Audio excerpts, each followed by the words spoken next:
सार्वजनिक ठिकाणी इथे सार्वजनिक परिवहन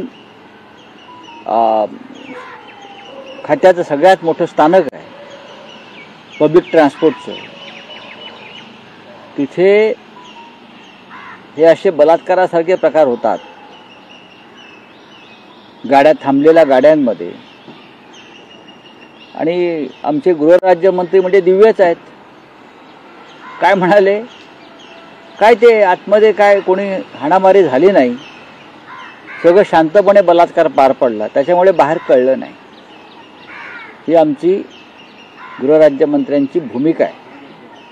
म्हणजे काय करायला पाहिजे, काय करायला पाहिजे। एका अबलेवर गाडीमध्ये जबरदस्ती होते, विनयभंग होतो आहे, बलात्कार होतो आहे, आणि तिने स्ट्रगल केलं नाही म्हटलं, हा त्यांचा शब्द आहे।